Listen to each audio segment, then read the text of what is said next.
Okay, going to take a look at Photoshop CS6 and 3D capabilities. We're going to be modeling a 3D version of the Minecraft grass block icon.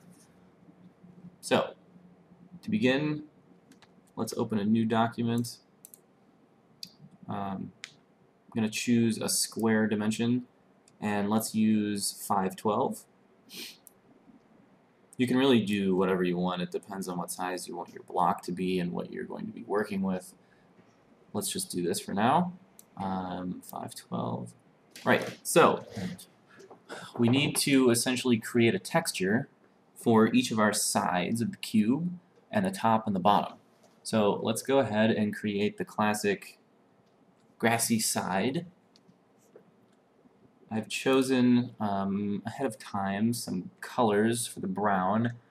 You can copy these down if you like. You can really use any color as long as it looks sort of like dirt. So this is my darker brown and my lighter brown, A47, B47. Let's go ahead and switch to the gradient tool and drag down. Make sure your foreground color is the darker one. Let's do this again. Okay, so you want to make sure that you have a really nice blend, not too dark at the top. This will become clear in a second. We're going to go to Filter Gallery and to Stained Glass. These are the settings I've used. You can change the light intensity. It's only going to kind of create a more intense light in the middle.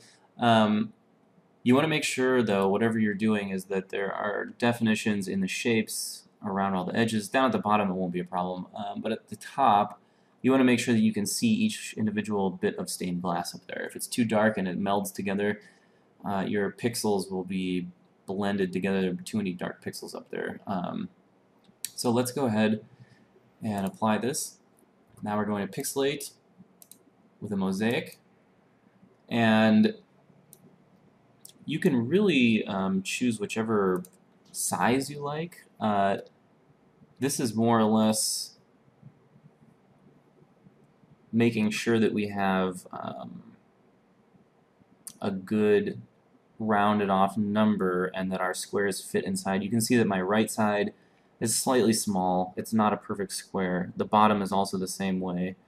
So we can increase this, and you'll notice that the border increases on those two sides. 41, it looks too much. 39 maybe. 37. 37 looks pretty good. Let's go with that. Alright, so now we have a piece of dirt. We're going to create the grass up top. So let's zoom in. I usually like to stick with making this into quarters. So you see we have 3, 6, 9, 12, 14, 15. It's roughly the same size, and we'll drop down a couple blocks and you'll see what I'm talking about soon. So let's go ahead and select these first 3 here, drag across, and make this nice and even.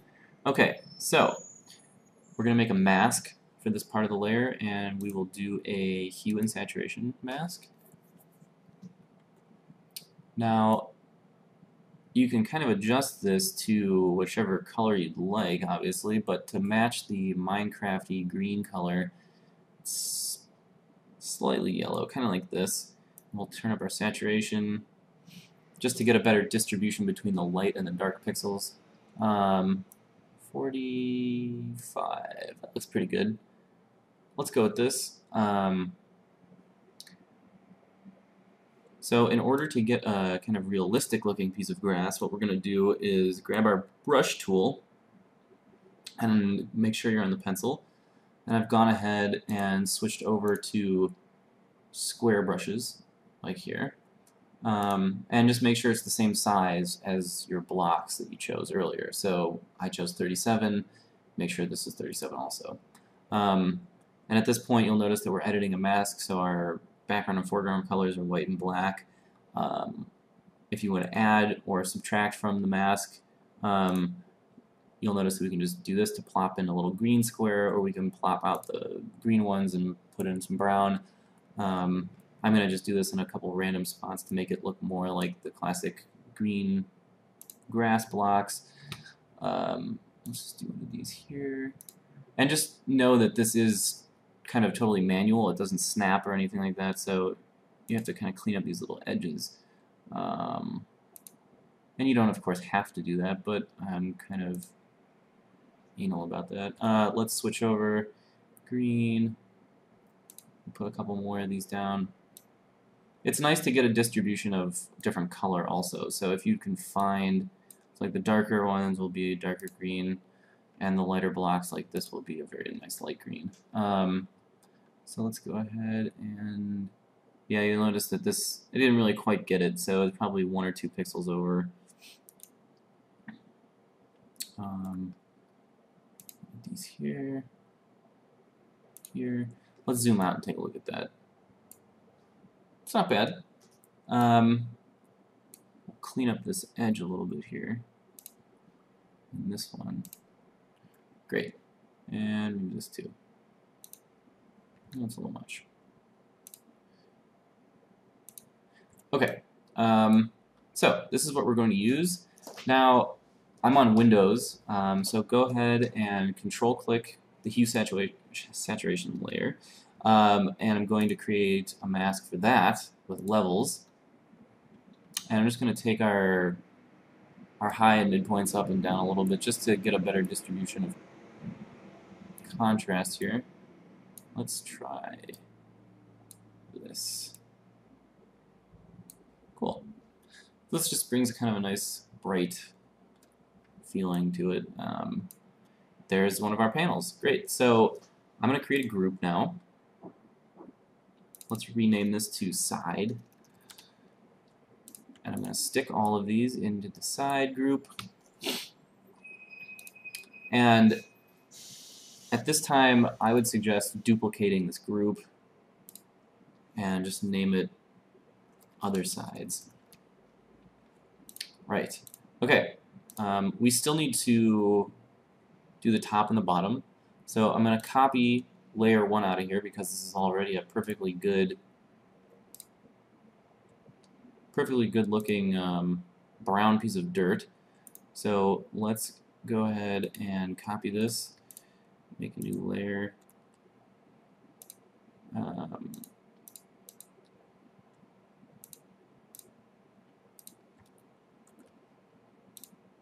Go back up to our layer here, paste, and I'm going to just call this bottom.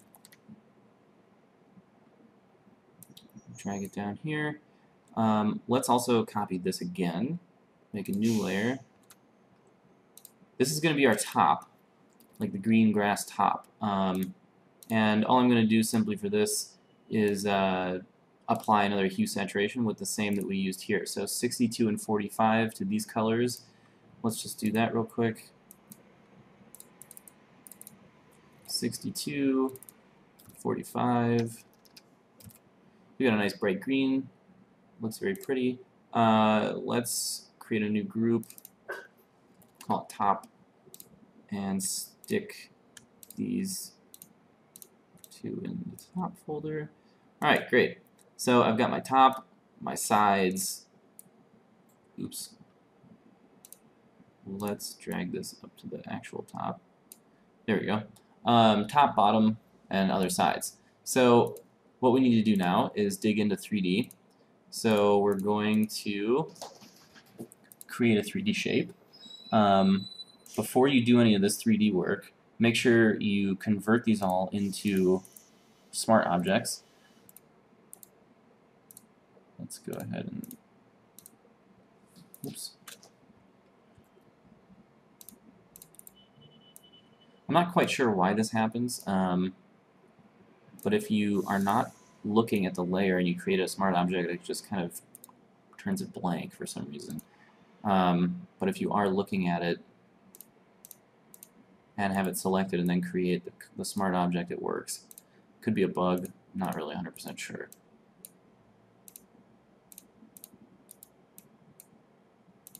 Okay, great. So we have all of our smart objects. What I'm going to do now is take the first side. Let's take a look at this. Make it a little bigger. we're going to switch over to 3D mode. And what I'm going to do with this side selected, I'm going to go to the 3D tab, and I'd like a mesh from the preset, and I'm going to choose cube, and then hit create. So you'll notice that we go right into 3D mode. These panels are all really useful. I'd suggest keeping them open, just for beginners anyway. So we can take a look. I have my move tool selected right now, and if you have the move tool selected, you'll notice the cursor has this little rotating guy. This essentially means rotate the 3D object, roll, drag, slide, and scale. This is in context with whatever is selected down here in 3D mode. So this is my current view. This is essentially just the camera looking at this object. If I select the actual cube, you'll notice that rotating the cube around doesn't rotate the workspace but the cube itself. So make sure that whatever you're doing, you have the correct thing selected here. So here's my cube, here's the camera, and this is the light. We'll get to the light in a minute. So you'll notice that when I was rotating the cube around, that all the sides are blank except the one that we extruded using our smart object. So what I'd like to do is apply a texture, obviously, to the other sides of this cube. So if this is our front, this must be our right, this is our top, so on and so forth. So let's go ahead and take a look at how to do that. So you'll notice that in the 3D tab, you have all the different materials, and each panel you can individually select and move them and alter them. But in order to get a texture on here, we need to actually go back to the Layers tab. And you'll notice that in our Layers tab, when we have this side extruded selected, that we have bottom material, top material, left, right, back, front, everything's there. If I open up the front material, it should, in theory, be this grass panel, and you'll notice I'm mousing over it right now, and it's kind of popping up like that. And it shows the dimensions. Let's just double click on it, and there we go. So I'm going to switch over to my selection tool. I'm going to try to copy this. Select the whole thing and then copy. Let's close this. Let's go to our right material. You see it's blank. Open this up, paste, close it, save it. There we go, bam.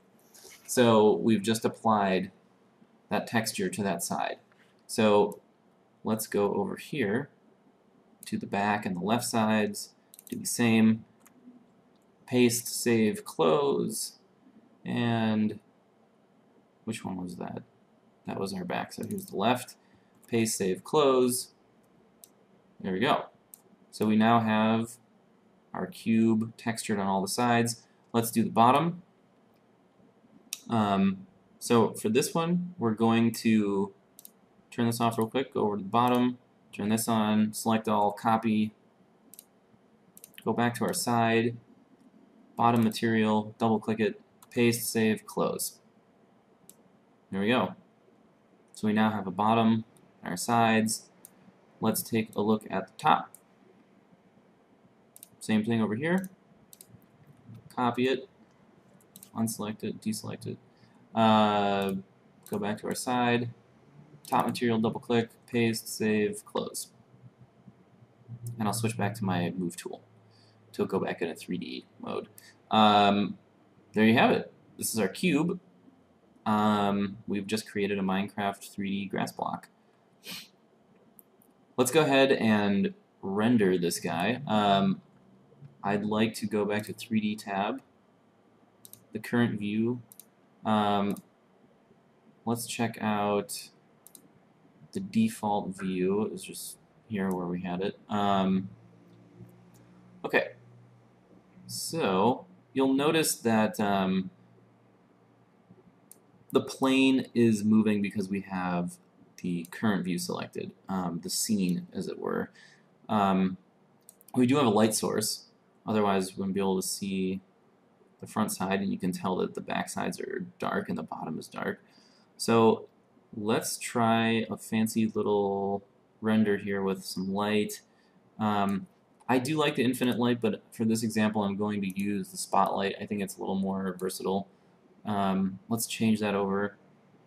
And you can use each of these different controls. You can move the light, you can rotate it, and the little arms that come down allow you to scale it. So you can make the cone of light bigger or the actual hotspot in the middle bigger or smaller. Okay, let's go ahead and move the light.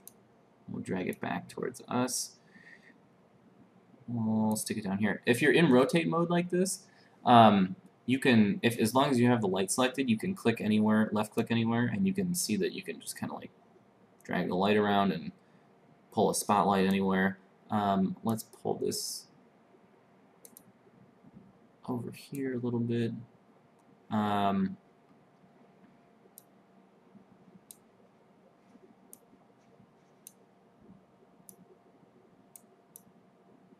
There we go.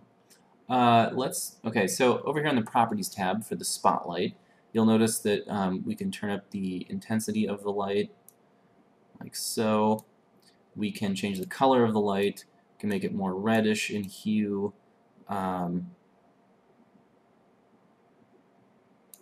Any color, honestly. I kind of tend to like the red or the orange colors, a very, very soft, just to bring out a little more contrast in the brown and the green. So yeah, let's take a look at what this is going to look like in our render. There are a couple other things we can do to this. We can turn the shadow off. You'll notice that if I move this around, we kind of have this preset shadow back here, and it goes with the direction of the light, of course. We can turn that shadow off, turn it on, turn up the softness of the shadow so it's more blended into the background. That will increase the render time. Many of the different features that you can put on will increase the render time dramatically. Let's just turn the shadow off, and we can also go to our current view, the camera, and we can adjust other things like we can adjust the depth of field, giving it kind of a blurred look. If you're interested in that, change the distance so that maybe like the very front edge of the cube is in focus and the back of it is out of focus. Let's change the depth of field a little bit. We'll just give it this fancy kind of depth of field focus on the front corner that's closest to us. Okay, so I'm going to render this and then we'll be right back. So let's give it a... Alright, so our render is complete. Notice that the depth of field worked. We can save this. Go ahead and save this as a file and take a look at it.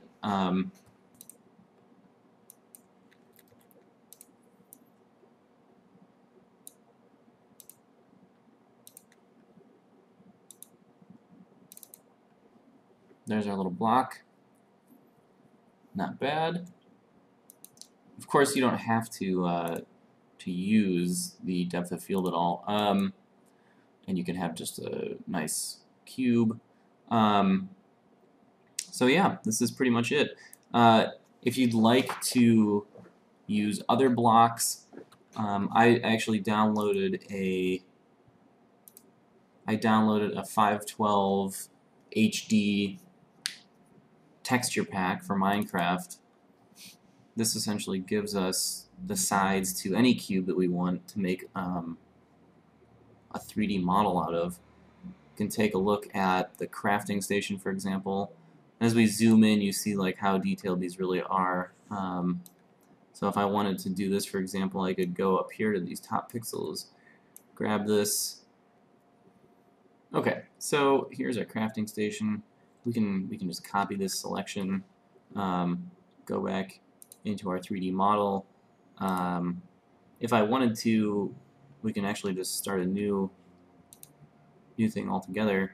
Looks like I'm a little bit off here, but you can see that if I go to 3D, extract mesh from cube, create, I've got the beginning of a crafting station here. and you can use any 3D texture pack, or I'm sorry, not a 3D, but any texture pack, Minecraft texture pack that's high enough resolution. You could even use low resolution ones if you'd like. I'm sure they would all pretty much work. They're just going to be more pixelated, of course. Or if you'd like to make tiny little models, just choose the appropriate size. So this is the great thing about Photoshop's new 3D modeling. Yeah.